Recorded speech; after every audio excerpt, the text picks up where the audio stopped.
the Pacers. It just worked out for them. And then they got the ball from a timeout. It came up the court, and Halliburton, he was about to drive to the basket, but I guess he realized he couldn't get to the basket. But had he gotten to the basket, all it would have done was put them in a tie. So he races out to the three-point line and jacks up the shot, trying to go ahead and win. Now, I had just said, if I'm the Pacers in this situation, I'm going for the win. I was just down by 15 with about 2 minutes left. So to be even this close, what difference does it make? So Halliburton, he was thinking the same thing. He throws up the shot. It hits the rim, and it bounces straight up into the air and fell right back through the goal.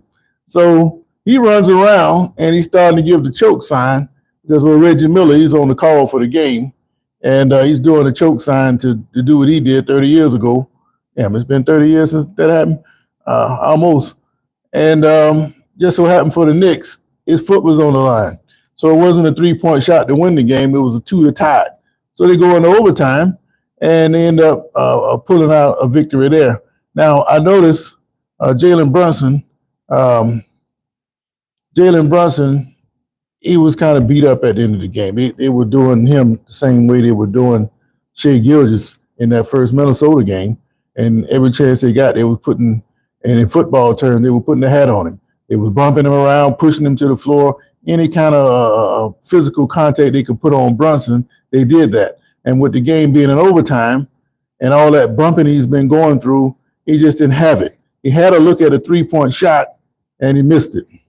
And that essentially was it. The ball went out of bounds on New York, and the Pacers took the ball, and pretty much there's nothing the Knicks can do about it at that point. But to have that big of a lead with 2 minutes remaining, there's no way in the world the Knicks should have lost that game. It's almost as bad a situation as when the Pacers did the exact same thing against Milwaukee in the first round. So the question is this team, Indiana, no matter how they play throughout the game, if they're going to be there in the end and have a chance to steal it with those young legs, is this a team of destiny? That is the question that must be asked. And I don't know. It looked pretty good the way they are. Now, the one thing about it is there's some flaws in the Pacers that need to be fixed. Like I told you guys before, since I started messing with these parlays, you start to notice certain things. And certain players don't tend to show up when the lights are brightest. And last night, you had a couple guys doing the opposite of what Jamal Murray was doing with Denver. And if you're not familiar with Murray, he's supposed to be the number 2 scorer to Jokic, but he'll come through the first half and he scored 1 point here or 3 points there. Not enough to be a consistent number 2 scorer, but he'll come on a little better in the second half.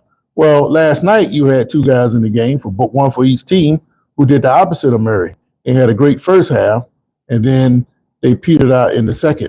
Now, Josh Hart, he did that last night. He didn't, stat-wise, he didn't come through when he needed to the most. And then there were a couple of times they had the inbounds pass that he was involved in. He's slipping and sliding on the floor.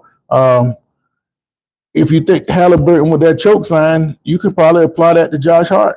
And I like the way this guy plays, but it started worrying me last night. When you look at his stat line, and he didn't do much, he didn't do anything in the second half pretty much. And then you almost lose the game in regulation because you can't even stand up like you're supposed to. And then on the other side, Miles Turner, he had a reverse Jamal Murray. This guy here, he had 12 points in the first half. And then in the second half, he come out and all he gets is 2. Then they go to overtime. He was so inept, they didn't even put him out on the floor in overtime. They put that same small group out there that hit those 3-pointers that brought him back in the game. So now it's adjustment time. What are the Knicks going to do? How do you match up with that smaller lineup of the Pacers, especially if they're going to jack up those threes? Now, Neesmith, he's kind of like a Butterfingers kind of guy to me.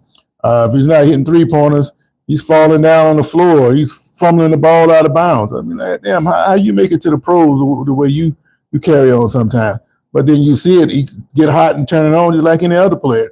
But he's got to be more consistent moving forward if Indiana's going to do something. Nembhard, he's got to be more consistent moving through the game. And Miles Turner, who's supposed to be one of their better scorers, along with Siakam, they're going to have to be more consistent. The key to any good team is consistency. And if they're not going to produce throughout the whole game, eventually that's going to backfire on them. So now the Knicks, they're going to have to worry about fixing that small lineup.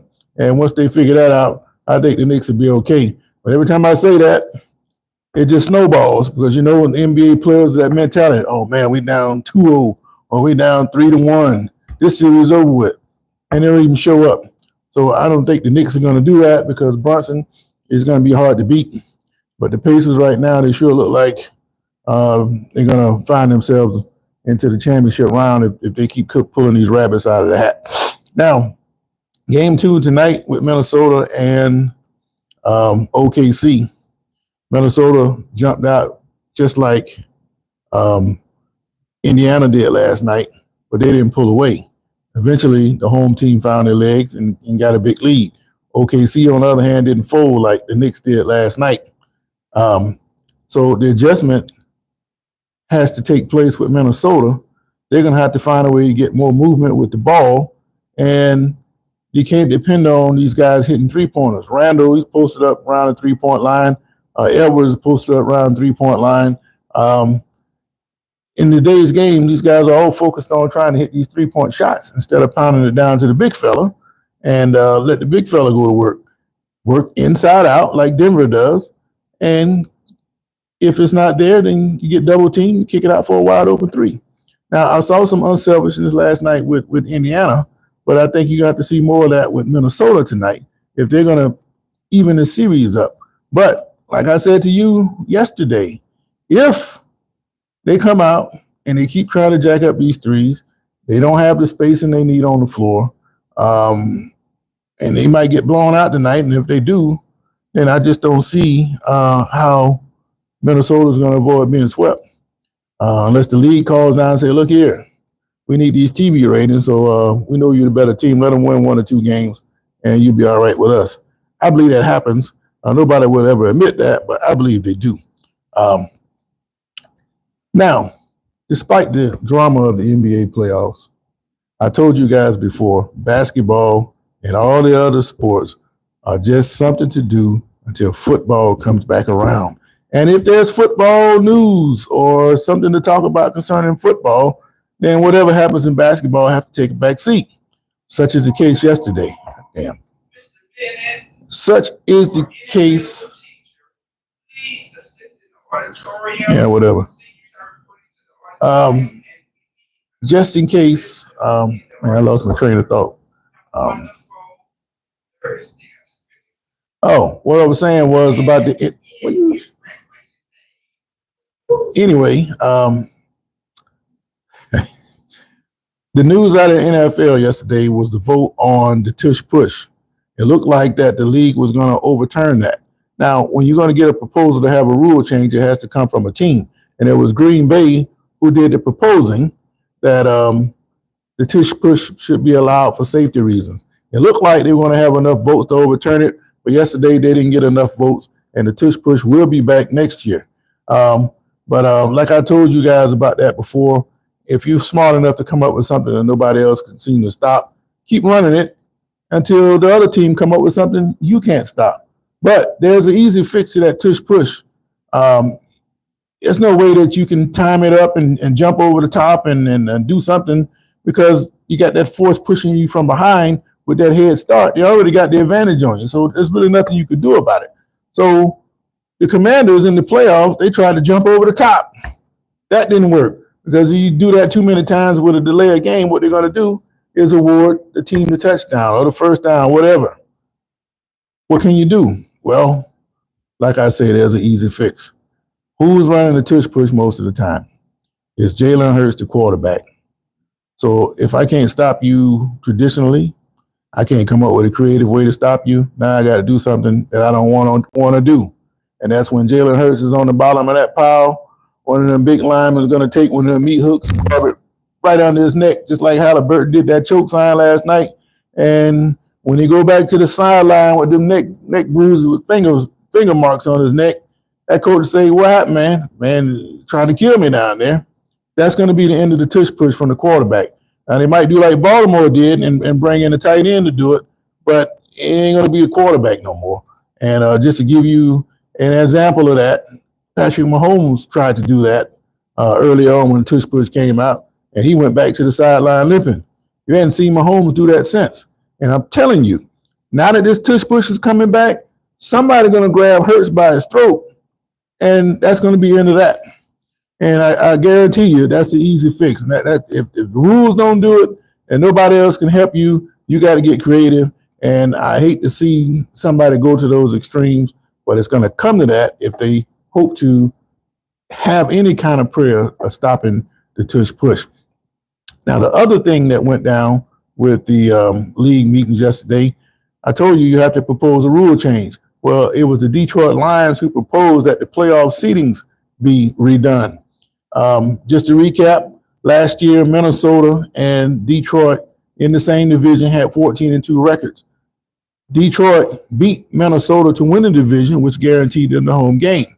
But the outroar or outrage came when Minnesota, with their 14-3, that gaudy record, had to go on the road in the first round. And people that say, why is this team on the road with a 14-3 record? Well, they didn't win the damn division. That's why they're on the road.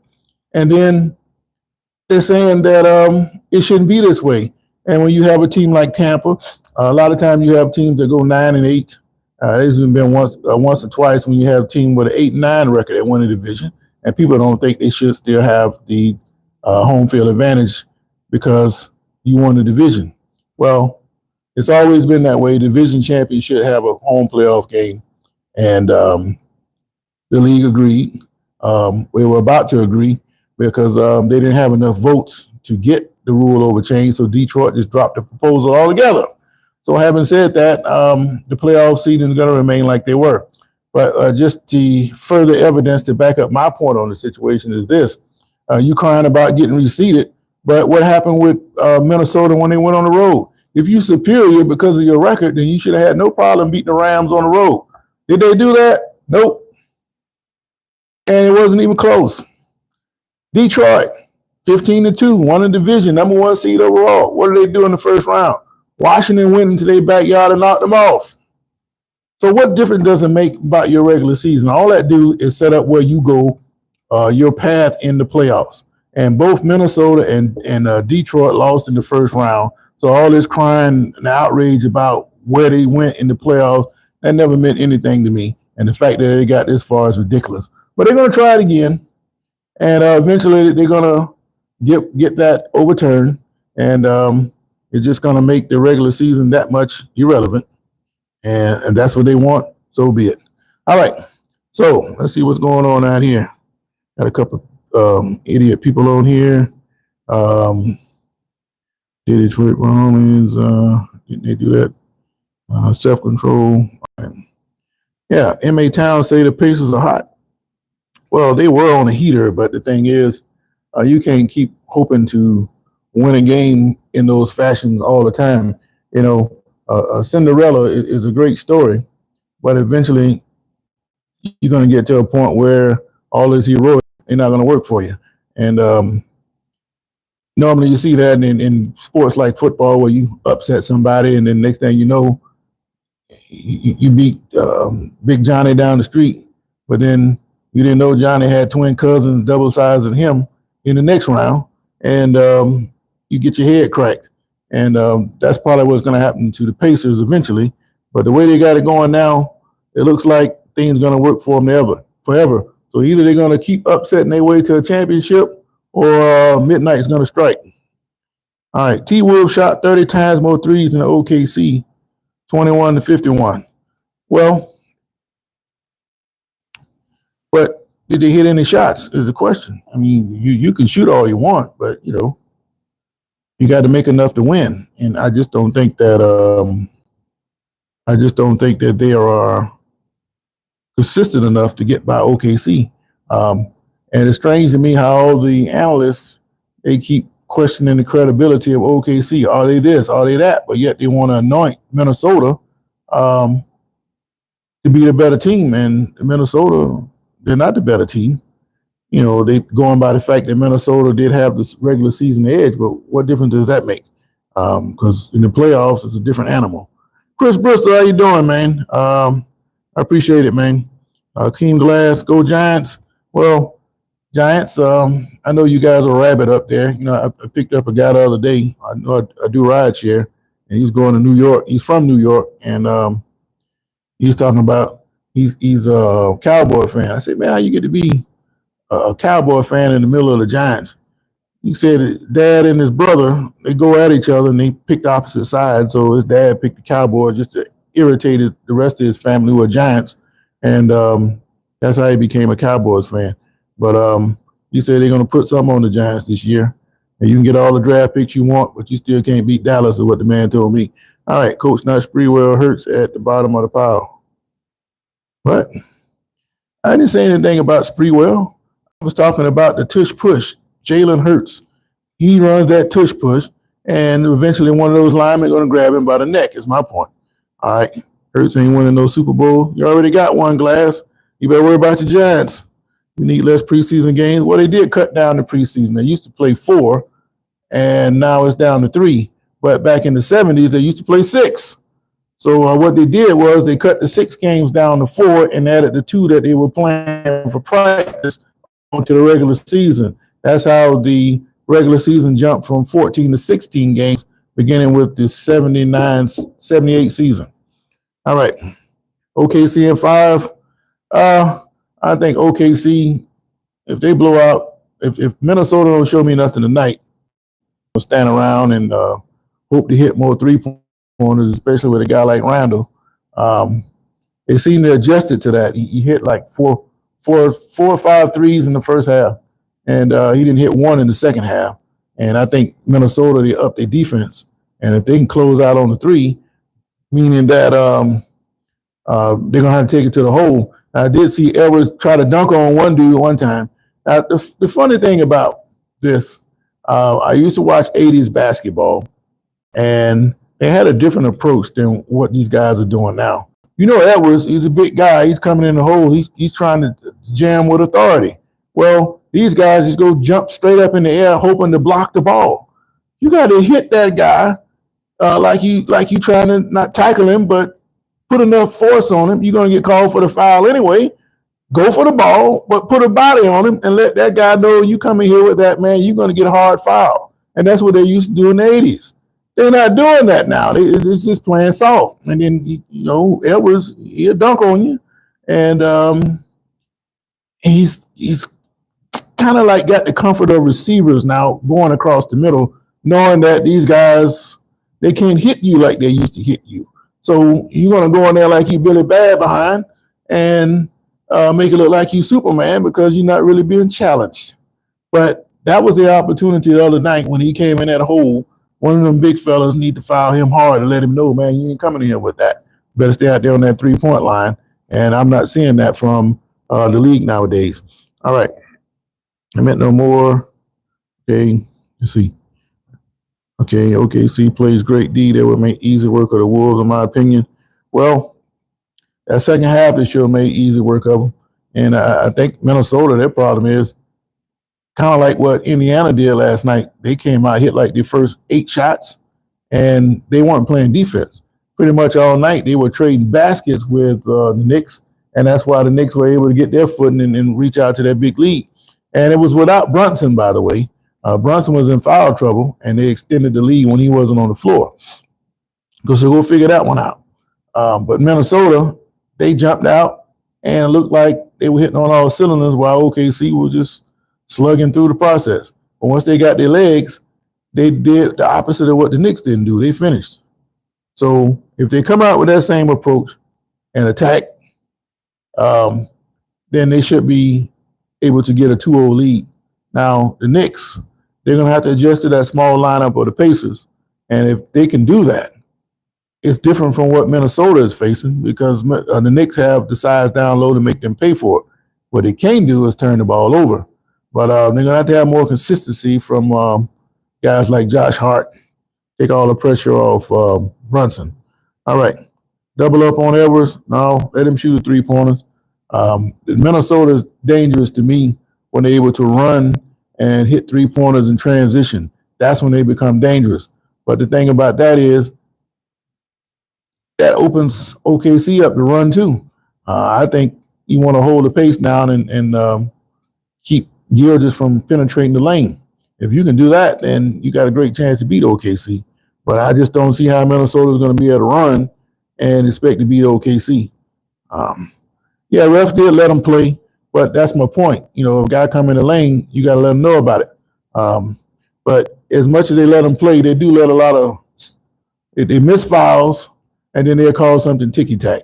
Now, it's a tough job the refs had, so you can't overly criticize them about that. But you got to take that into account. All right, put a body on them. They used to think about coming down in the paint. Yeah, man, make that guy playoff fouls, man. They talk about it, but the playoff fouls they talking about, they ain't seen none of the real playoff fouls I'm thinking about. I'm not saying knock the guy out or try to hurt him, but I would say anything close to that would be the way that they're defending Brunson. Every time Brunson, they get a chance to put a body on him, that's what they're doing. And that paid dividends for him last night when he couldn't get enough on that shot in overtime. He was beat up last night. And they tried to do the same thing with Alexander, and they're going to do the same thing tonight. You know, you see the way they were holding and grabbing him, and then Ed was pushing him to the floor and falling on him and all of that. That's by design, man. And OKC is going to adjust to that, just like they did in the second half. And I just think Minnesota's got a problem, man. You think Tibbs can outcoach Carlisle? Well, I don't know if you can really come up with a clear winner in the coaching circle in basketball. It all comes down to the personnel that you have. Now, in football, I can come up with this great game plan and design some stuff you've never seen before and allow me to get out into a big enough lead that I can hold it. But I don't think you can do that in basketball because you could design the greatest plays in the world and then the guy missed the shot. But football, if I design the plays, yeah, I can drop the ball and not execute as well. But if you're not lined up properly, 9 times out of 10, I'm going to execute that play, especially in the higher levels. Now, high school, it don't make a difference. I've seen it before. I've had teams. I got a stack of failed game plans where you can dissect another team and you can have a guy wide open. And on bad football teams, somebody's going to make a mistake. They're either going to make a bad throw. They're going to miss a block to get the quarterback sack. They're going to drop the pass. They're going to do something to blow the play. That's just bad teams, and there's nothing you can do about it. So coaching, the higher you go up, it gets less effective because it's going to be neutralized by the talent. All right. Well, he might be a poor commentator, Hakeem or Reggie Miller, but he's got the name recognition, just like a lot of them do. And they all talk inside of a can, meaning they're not stepping outside the box and give you something like really going on. Like take for the sideline reporters. What do they always ask, especially in football? The emotions of the game. How did the emotions help you make this call? Man, we don't want to hear all that. Man, why you make that badass call is what we want to know. Why you make that dumb call on 3rd and short? That's what we want to know. We don't give a damn about the emotions. We know the emotions are there. We want to know why you did what you did at that time to do it. We don't care about all that touchy-feely crap, man. Football is a tough game. Why you did that dumb shit is what we want to know. But they don't ask those kind of questions. So Miller, there's really not much he can say. He can give you some insight on what it used to be like and some things about the rules, like the way he was talking about the gather part on the continuation. He make good comments on stuff like that. So he has his worth. Where there's shame, there's accountability, and where there's accountability, there's room for growth. I suppose so. You get that outside rush for Dak Prescott. Well, on paper you do. You got that guy, what's his name, Penn State. He seems to be somebody that wants to play, but I think he's worried about glories already, trying to get Lawrence Taylor number, and he hadn't played a game. That'd be the last thing I would want, adding that kind of pressure. You know, it sounds good, but that's not what he really wants right now. He needs to get out there on the field and play is what he needs to do and forget about all the other stuff. All right. I asked the question, can the Pacers upset their way to a championship? 60% of you say yes. I think at some point, you get what you ask for sometimes. Now, if you truly championship level, it don't make a difference who you play. But sometimes things just don't go their way. The Pacers, they have a favorable matchup with the Knicks. They know they can play with the Knicks. They know they can score against them, and they're excited about that opportunity. And I think if they run across um, OKC in the playoffs and in the finals, they're gonna wake up and say, "Man, look here, we got an opportunity to win the championship, but at the same time, we got to deal with this monster, man, and we can't make no mistakes. They can't fall behind like they did last night against the Knicks. They can't make a whole lot of turnovers, and you put yourself in the position to get blown out." Take TCU and Georgia. TCU was well worthy of being in that championship game, but they didn't play like it. They didn't play like it because they didn't really expect to get by Michigan. They hoped to give Michigan a great game, but once they got by Michigan and they realized the whole world was watching us, it wasn't the talent. It's, man, we got here too quick. I mean, I wish the police would have stopped us and gave us a speeding ticket or something, but we're not ready to play yet, man. And they sure played like it. And on national TV like that in front of the world, you don't want to play your worst ball and make yourself look like that. So if I'm a truly championship caliber team, I want to be in that spotlight. I want the opportunity to play. Give me the ball when it counts the most. I want to execute. But the average player, they're not like that. And I can see the ups and downs of players as they go through these playoffs. When the light shine the brightest, some of them start to fall apart. And I don't think the Pacers, given the inconsistencies of a Miles Turner and Siakam and Neesmith and Nembhard, they're not consistent enough right now to win the championship. But they can't upset their way to the finals. And then what do you do at that point? Are you really ready to play for a championship or not? The world's about to find out. All right. Abdul, I remember that new Knicks ain't doing nothing. Well, the Knicks got an opportunity. I think they'll bounce back in game 2. They're going to go find a way to pound the ball down more in the paint against that smaller lineup. And if they can do that and get to the line a little bit more, then it's probably going to be a 7-game series the way it looked last night. The Lakers need more than a big man. You need a swing man. I like that guy, Josh Hart. He can help the Lakers. He's not going to score a whole lot, but he can get in there and do some dirty work that you're going to depend on a guy like Luka with no defense. You need a guy that can get in there and mix it up. I need an athletic wing guy. Maybe get a guard that can score for you, and then the Lakers will be all right. All right. That little horn just went off. That's my time. I got to go sign in and go to work, man.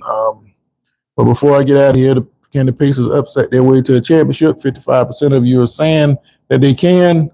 I don't know. Jihad, how you doing, man? I'm about to get up out of here. Just to recap, we talked about the Pacers last night, how they came back and stole it from the Knicks. And what the Knicks, they're going to have to make the adjustments moving forward. And then you have the game tonight between OKC and Minnesota. Very big game for the Wolves. They got to win this game if they hope to stay into the series. And finally, the TushPush, not going to be banned, but look for one of the defensive linemen to put it into it by putting their hands around Hurts' neck. Going to cause a big fight, but Hurts, he won't come back in there no more like that when they put that meat hook around his neck. And to my pleasure, the playoff seedings are going to stay the same. You win the division, you should get a home game. That's where it's always been, and that's the way it should be. I don't give a damn if you went 16-1. If you don't win the division, you going on the road. So let them cry all they want. But Minnesota didn't make them look good when they went on the road and lost to the Rams. So who cares what your record was? All right, got a bunch of idiots here. All right. So wherever you guys are in the world, I got to get up out of here, man. I got to go to work. So unless there's breaking news, I can't get to it tonight. I got a little ceremony to go to. But I'll catch you guys on in the morning. And have a great day. Jamil Archer, you can go kick rocks. Is what you can do. All right. Have a great day. I'm out. Look for the 3-pointers tonight from Anthony.